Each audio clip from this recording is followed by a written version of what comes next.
Ronan walked up to Edwin. With a terrifying look on his face, he asked Edwin if the children of the stars which he is talking about is called Ahiyuti. Edwin was shocked to hear this. He could not understand how Ronan knew something about the children of the stars. He asked Ronan about how he knew about Ahiyuti. Before he could ask Ronan another question, his face began to swell. Ronan was shocked to see this. He did not understand what was going on. Karaka placed his hand on Ronan's shoulder and asked Ronan to step back. He activated a spell. Immediately Ronan got behind him. A bright light came out of Edwin's face and his body exploded. The spell which Karaka activated protected he and Ronan from the blast. Karaka was surprised to see that Edwin's body actually exploded. He never expected Edwin's body to have any issues after the curse was absorbed from him. He was surprised to see that only pieces of flesh remained from Edwin's body. Ronan asked Karaka if such things usually happen during interrogations. Karaka told him things like this rarely happen. He told Ronan that things hardly ever reach such a point during interrogations. He told Ronan that the curse on Edwin's body was cast in 2 parts. The first part is to never reveal anything about the children of the stars to someone who is not a member of their organization. Cyrilla began to shake when she heard what Karaka said. Karaka told Ronan that the second part is that the members of the organization will explode if they mention words related to the children of the stars or the star's advent. Karaka placed his hand on Ronan's shoulder and asked him about what Ahiyuti is in a terrifying tone. Ronan was shocked to hear the question. Karaka realized that the word Ronan mentioned is a secret within Nebula Clagier. He asked Ronan about how he was able to know such a confidential information. He activated his magic and told Ronan that he must know everything about the case because he is an interrogator. With a horrifying look on his face, he asked Ronan to tell him what he knows. Ronan became scared when he saw the look on Karaka's face. He told Karaka that he came across the information by coincidence. Karaka asked him to explain himself. Ronan told him that he was the first person to come across Edwin and Cyrilla. He told Karaka that he picked up the word when he eavesdropped on them. He said that he did not think that it was an important word, but he changed his mind after seeing the interrogation. He told Karaka that when he realized that the word was important, he got excited and decided to ask Edwin about it. He removed Karaka's hand from his shoulder and apologized to him for intervening in his investigation. He asked Karaka if his explanation is good enough for him. Karaka was still skeptical about Ronan. It did not make sense to him that Ronan coincidentally acquired information that was crucial. He was certain that Ronan was still hiding the truth, while he did not trust Ronan. He knew that Ronan was not a danger to the Empire thanks to the look in his eyes. He did not know if Ronan's eyes were displaying strong willpower or responsibility. He soon realized that Ronan's eyes were not displaying any of these things. Instead, it was showing a massive amount of anger towards Nebula Clagier. Karaka was surprised to see such a large amount of resentment. While Karaka was lost in Ronan's eyes, Nabi Rose unsheathed her sword and put it near Karaka's neck. She asked him to stop his nonsense. With a look of anger in her face, he asked Karaka if he is actually thinking of questioning her disciple in front of her. Karaka panicked when he heard this. He let Ronan go and told the unprecedented sword saint that he simply wants to double-check. He told her that it is good to be careful. He politely apologized to Ronan for the inconvenience he caused him. Ronan told him to not worry about it. He told Karaka that they were able to clear up the misunderstanding. Ronan was happy that Nabi Rose intervened. He was terrified of being interrogated by Karaka. Karaka said that he feels bad about losing the cursed eye that died along with Edwin. He said that cursed eyes are creatures that are very hard to kill, unlike most fantastical creatures. Ronan was surprised to hear this. He asked Karaka if cursed eyes are powerful. Karaka told him that they are very powerful creatures. He asked Ronan if he wants to touch the cursed eye. He looked at the cursed eye and noticed something odd. The cursed eye was glowing. Karaka did not understand what was going on. He did not know when the cursed eye absorbed the curse. He was certain that the cursed eye did not go anywhere near Cyrilla. He realized that the cursed eye absorbed a curse from Ronan. He remembered that he touched Ronan when he wanted to use his mana shield. He was surprised that the cursed eye was able to absorb a curse from Ronan in such a brief moment. He grabbed Ronan's hand and apologized for his rude behavior. He placed the cursed eye on Ronan's hand. Ronan was shocked to see this. He asked Karaka about what he is doing. The cursed eye began to absorb the curse from Ronan's body. Unfortunately for the creature, the curse in Ronan was too much for it to handle. The cursed eye exploded. Ronan did not understand what was going on. He asked Karaka about why the cursed eye would explode on its own. Karaka was surprised that the cursed eye was not able to handle the curse. He told Ronan to not be shocked about what he wants to tell him. He He told Ronan that he is cursed. Ronan was surprised to hear this. He asked Karaka to explain himself. Karaka asked Ronan if he has ever felt any restrictions in his day-to-day movements. He asked Ronan if he cannot do things like running or holding an object that was made out of steel. He asked Ronan if there is something that others can do but he cannot. Ronan realized that he has never felt a mana circulation in his body. He and Navy Rose realized that this might be caused by his curse. When Karaka saw the look in Ronan's eyes, he realized that he was right. He told Ronan that he won't ask him anything about it if he does not want to talk about it. He told Ronan that he also does not have a solution to his problem. With a horrifying look on his face, he told Ronan that he does not know who cast the curse on him, but the curse contains an enormous amount of ill intent. After the interrogation ended, Karaka escorted Navy Rose and Ronan to their carriage. He told them that he will inform them about Cyrilla's interrogations as soon as he lifts her curse. He told them that the interrogations will take a while because the curse is very strong. Navy Rose told him that she understands. She told him to report anything he finds to her. Karaka noticed that Ronan was quiet. He realized that Ronan was lost in his thoughts. He asked Ronan if he has a lot on his mind. Ronan was surprised to hear this. He told Karaka that he is a little shocked to find out that he has a curse on him. Karaka told Ronan that he should not worry about it too much. He reminded Ronan that he is a Phil-Leon Academy student. Ronan was shocked to hear this. He did not understand how such an information was going to help him. He asked Karaka to explain what he means. With a smile on his face, Karaka told Ronan that there is someone who has been in the academy for a long time. This person is the only mage on the continent who knows a lot about curses. This person is Professor Maya's secret.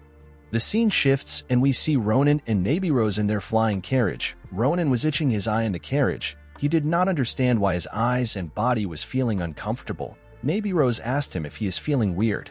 She asked him if his eyes are extremely itchy. Ronan told her that his eyes have been itchy ever since the cursed eye drained some of the curse out of him. He asked her if there is something wrong with his eyes. Navy Rose told him not to worry about it. She told him that what he is experiencing is a sign that his curse is weakening. She asked Ronan if he truly does not know anything about the person who placed a curse on him. Ronan told her that he does not know anyone capable of placing a curse on him. He told her that he does not know someone who harbors evil intentions against him. He told her that he lived a kind life. Of course, this sentence did not make sense because Ronan had beaten and killed a large amount of people ever since he returned to the past. He proudly told Navy Rose that he is someone who is kind enough to not give anyone a reason to hold a grudge against him. He thanked Navy Rose for not allowing Karaka to interrogate him. He told her that Karaka's eyes were terrifying and brutal. He told her that if she had not stepped up, he would have confessed to a crime that he did not even commit. Navy Rose told Ronan not to thank her. She told him that she was simply fulfilling her duties as an instructor. Ronan was surprised to hear this. He realized that Navy Rose was not simply skilled, but she also had a good personality. He became certain that she is a good person, while Ronan was certain that Navy Rose was an amazing person. He realized that something about her did not add up. He found it strange that an instructor as powerful as Navy Rose did not participate in the war in his previous life. He realized that Nebula Clagier might have done something to Navy Rose and the powerful instructors of the academy.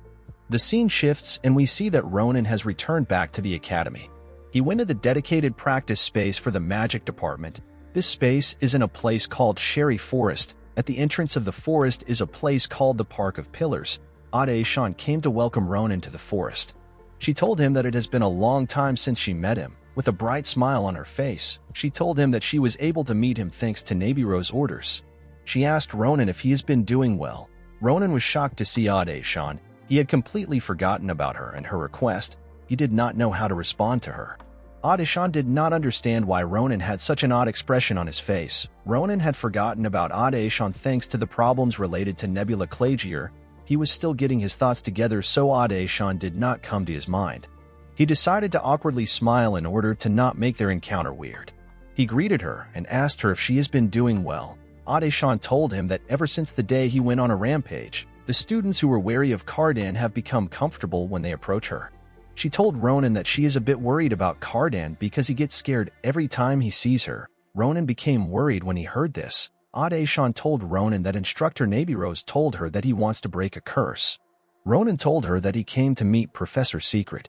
He told Ade-shan that he is a bit worried that he has to pass such a dark and eerie place all because he wants to meet her. Ade-shan told him that Professor Secret's office is very unique and no one is able to find it unless they are magic students.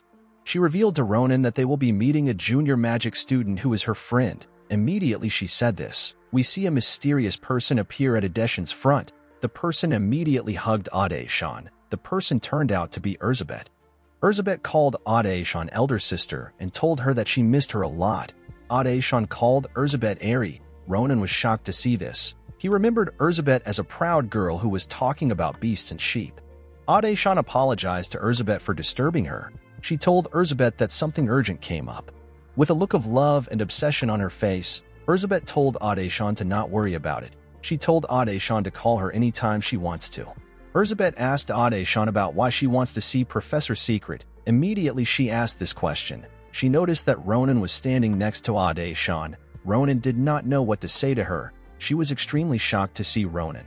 She did not know what to say. She could only look at him weirdly. After regaining his confidence, Ronan greeted her and even called her by her nickname. Elizabeth was surprised to hear this. She screamed out in anger. She could not believe that Ronan was actually standing before her. The scene shifts and we see Elizabeth guiding Ronan through the forest. When they finally arrived at the professor's office, Ronan was shocked. He could not believe that the professor would be staying in a cottage in the woods. Ronan did not believe that a professor's office would be in the woods. He called Elizabeth Airy and asked her if she plans to bury him in the woods because he saw her behave in an embarrassing manner.